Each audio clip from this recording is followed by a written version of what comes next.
मेघालय की अवैध खदान में पिछले 20 दिन से फंसे मजदूरों का अब तक कोई सुराग नहीं मिला है। हालांकि सोमवार को नेवी के गोताखोर खदान की सतह तक पहुंचे, रिमोट से चलने वाले व्हीकल की मदद से रैट होल का पता लगा, लेकिन अब तक मजदूरों के बारे में कोई जानकारी नहीं मिली। यहां बता दें कि नीचे कीचड़ होने की वजह से विजिबिलिटी भी कम है। पानी जैसे जैसे नीचे उतरेगा वैसे वैसे सर्च ऑपरेशन में तेजी आएगी। वहीं पंपों के जरिए पानी निकालने का काम तेजी से चल रहा है। पूर्वी जैंतिया हिल्स के गांव वाले रोजाना दुर्घटना स्थल पर लाइन लगाकर खड़े हो जाते हैं। यहां के 3 लोग भी बाकी खदान मजदूरों के साथ खदान में फंसे हुए हैं। इनको अब इस बात की फिक्र है कि देश भर का ध्यान इस घटना ने खींच लिया है। रैट होल खदानें अवैध हैं, लेकिन इससे यहां के हजारों लोगों की रोजी रोटी चलती है।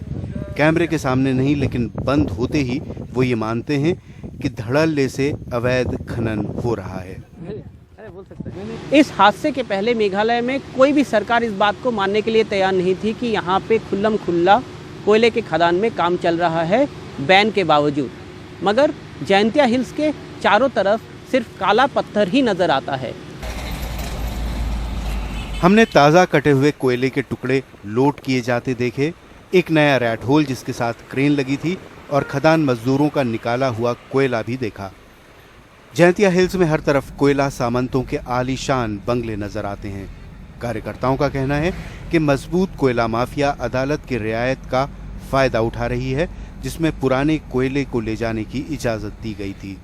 When we got the order for the closure of mine in April 2014, 2014 में कोयला लॉबी और राज्य सरकार ने एनजीटी से अपील की थी कि उसे वो 600 टन कोयला ले जाने की इजाजत मिलनी चाहिए जो पहले निकाला जा चुका है, लेकिन ये नया कोयला है। 100 tons of quantity of extracted coal.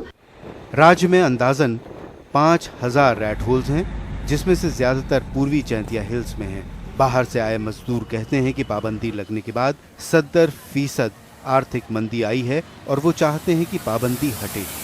मजबूरी बस कोई ना कोई काम करके ही तो खाना पड़ेगा ना। तो वो तो मान लीजिए कि उल्टा पुल्टा करके मान लीजिए कि उल्टा पुल्टा का मतलब है वहीं एक गाड़ी कहीं से भी लोड करके अपना खाना का पैसा जुगाड़ करते। खदान की दुर्घटना के बाद सरकार को अवैध खनन की बात माननी पड़ी है।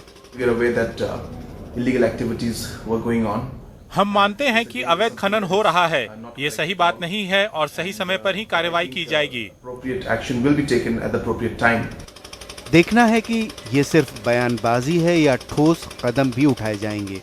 पूर्वी जैंतिया हिल्स से रत्नदीप चौधरी की रिपोर्ट, एनडीटीवी इंडिया।